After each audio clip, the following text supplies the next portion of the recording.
Kakheti, and especially the Alazani Valley, is the biggest wine region of Georgia, and it's considered the cradle of wine. There are hundreds of small and large wineries. Almost anywhere you go, you'll be invited to taste a glass of wine.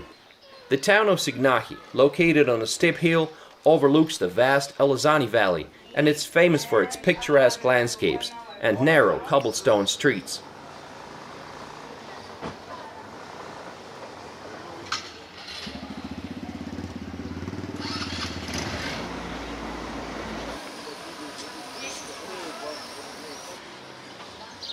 If you love mountains, you gotta visit this other destination, Kazbegi.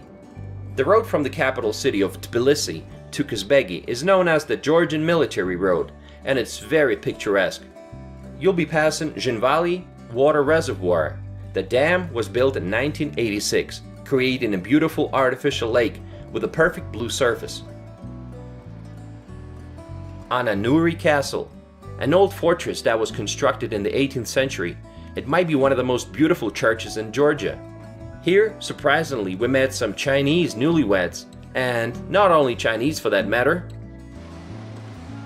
There are two rivers flowing along the Georgian Military Road, Black and White Arakvi rivers. The confluence of these rivers is at a place called Panauri. Really beautiful and unique. As you move further, you're gonna end up in Gudauri. It's the most famous Georgian ski resort. The ski season here lasts from December to April. Heli skiing is also available, and did I mention spa treatments, paragliding and tubing? Gudauri has more than 64 kilometers of ski runs and 15 lifts. Unfortunately, sometimes tourism development has its downsides. Next stop is the Soviet-Georgian Friendship Memorial. Built in the 1980s, this unique semicircular stone structure is located in a very scenic place, surrounded by dramatic peaks. You can rent ATVs to explore the area. The views are mind-blowing, but in May it's still pretty chilly, to be honest. And finally, at the end of the Georgian Military Road, Kazbek, one of the major mountains of the Caucasus, with an elevation of 5,000 meters. Kazbek is in fact a potentially active volcano. The main attraction here is the Girgeti Trinity Church. The road to this church is pretty scary. Some stretches of the road are falling down. Literally. Its location is what makes it so special. It is perched 2,200 meters high on a mountain, overlooking the small town of Stepansminda, surrounded by snowy peaks on all sides. What are the things to do in this area? Well, you can try hiking to the glacier, rafting, and horseback riding.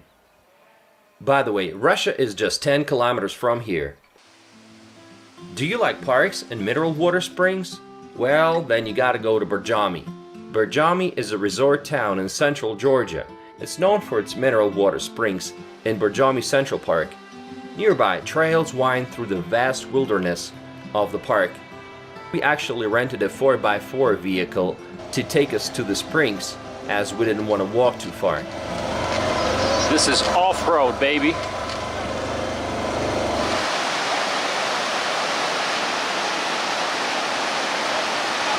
Some really beautiful hotel buildings here. Nature, everything, the weather is perfect. It's a nice place to visit in Georgia. And finally, the most exciting and remote destination, the region of Svaneti. This region is in the northwest of the country, and it's so remote and difficult to get to that road conditions can sometimes make it inaccessible, and actually it wasn't reachable by car until 1935. The main city of the region is Mestia. This place is dotted with defensive stone structures built from the 9th century to the 14th century. They were once protecting the villagers from invaders. Svaneti is an ancient land, and it's the home of the Svans. This unique culture survived for thousands of years because of its remoteness. These locals still plow their fields by hand, and livestock freely roam the streets. The Svan language is actually 1,000 years older than Georgian. In the wintertime, there's a ski resort here, and in the summertime, you can use the chairlift to take you up the mountain and enjoy the scenery. In the evening, you can go to one of the local cafes and enjoy traditional music and dances.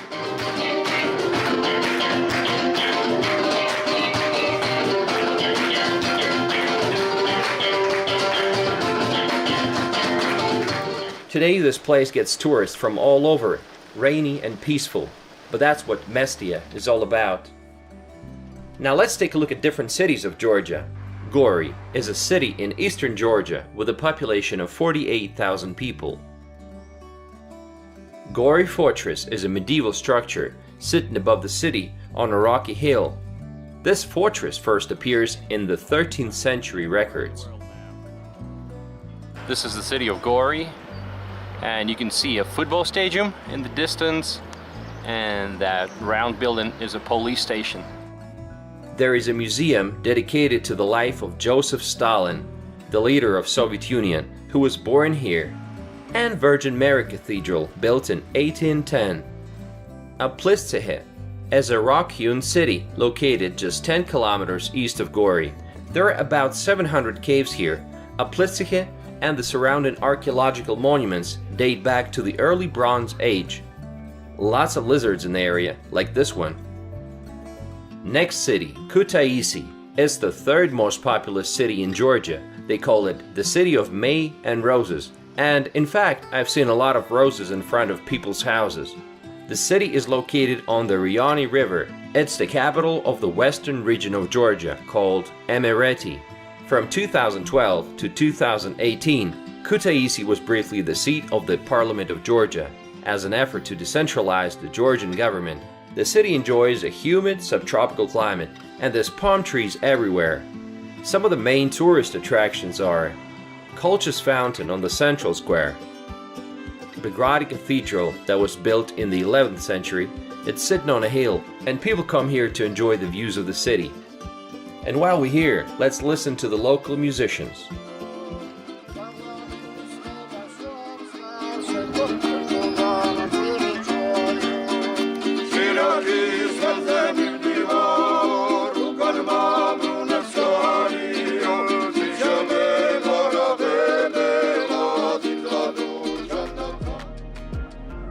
The resort city of Batumi. This is a Black Sea resort and a port city. This coastal city has undergone an extreme facelift, which makes it the perfect example of Georgia's transformation under Mikhail Saakashvili.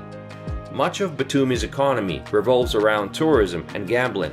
Tourists are flocking to Batumi, and casinos are sprouting like mushrooms, drawing an estimated 400,000 visitors a year, mainly from Turkey, where gambling is illegal. It actually takes 15 minutes to drive to the Turkish border from here. The Old Town district is lined with renovated 19th century buildings, Europe Square, Cathedral of the Mother of God, Piazza Square, and others. The best thing about Batumi is its 10-kilometer long Batumi Boulevard. It is absolutely great. Come here to watch stunning sunsets. There are amazing sculptures and lots of activity at all times of the day. Did you know that Donald Trump was going to build a hotel in Batumi, but he had to back out when he decided to run for president? Some of the things to see in Batumi: Gonia Fortress, Ali and Nino statue, Batumi Botanical Garden, Cha-Cha Clock Tower, and dancing fountains. And finally, the capital of Georgia, Tbilisi, with a population of over 1 million people. This ancient and vibrant city spreads out on both banks of the Mtkwari River. The main sites of the city are clustered in the Old City. This area is well known for sulfur bathhouses fed by natural hot springs. To enjoy the city view from above, take one of the modern cable cars straight up to the 4th century Narikala Fortress, which looms over the city and is guarded by Mother of Georgia monument. Lots of modern architecture too. Bridge of Peace, House of Justice, Reich Park. And if you want to get away from the sun on a hot summer day, you might want to go to National Botanic Garden of Georgia. Holy Trinity Cathedral can be seen from most parts of the city.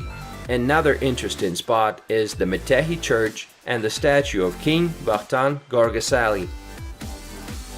The busiest and most popular street in the city is Rustaveli Avenue. It begins at Freedom Square and extends for about 2 kilometers. Strolling down Rustaveli Avenue, you can observe daily life of the city, listen to the street musicians, and have a fresh squeezed juice. In the local National Museum, they also have a museum of Soviet occupation, and at the same time they have a Stalin museum in the city of Gori. So it's interesting how they have the two museums peacefully coexisting in one country. Agmashinabeli is another street you gotta visit. It has some gorgeous historic buildings and distinctive architecture, as well as some great restaurants and cafes. Lots of interesting places outside of the city too. Jvari, a 6th century monastery, a UNESCO World Heritage Site. Mtsketa, the oldest city in Georgia. The Black Sea is very far from Tbilisi, but they have a Tbilisi Sea instead. It's actually a large water reservoir. What about the Georgian cuisine? Do you love meat? Do you love spicy food? Then you're gonna enjoy Georgian cuisine. Every region of Georgia has its own kind of cuisine. Hinkali is one of the most famous Georgian dishes. It's basically juicy dumplings, and the proper way to eat them is you hold the crown, which you don't eat, with your right hand, then you slowly and carefully bite a small hole in the hinkali and drink the delicious juice inside, and then you eat the rest. Hachapuri is a traditional Georgian dish of cheese-filled bread. The most popular variation, Ajarian, has an open bowed shape, and it's topped with a raw egg. Churchhella is a traditional Georgian candle-shaped candy. Nuts and sometimes raisins are threaded onto a string, then dipped into thickened grape juice, and then dried in the shape of a sausage. There is a good choice of drinks like lemonades and of course wines. There are wine shops on every corner. Georgia is one of the oldest wine regions in the world. But what about the people? Well, Georgians are famous for their hospitality. Young Georgians are now very different from the older generation. Young Georgians, especially in big cities, speak good English. And the older generation speaks Russian, and they remember the times of the Soviet Union, and some of them are still very nostalgic about it. I was once invited to the table with Georgians, and it was a great experience. Lots of delicious food, long toasts, and songs. The signs in the streets now reflect the gradual change from Russian language to English. If you see community center in a small Georgian town, wow, that sounds so American.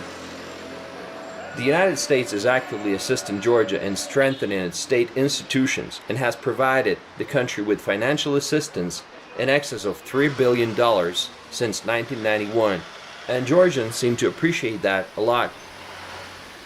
American people, very nice people. Hello, America. Gamarjoba, America. Obzandit, Sakartvelo. Salaries are still pretty low. The official figure is about $350 a month, but the real number is even lower. It's about anywhere from $110 to $180 a month. That's definitely not a lot, but it's a big step forward from $50 a month they used to have. Georgia is one of the few ex-USSR countries that took their destiny in their own hands and now trying to establish themselves on the world tourist map and build a competitive economy. Thanks for watching, guys. I hope you enjoyed it. There'll be more videos coming.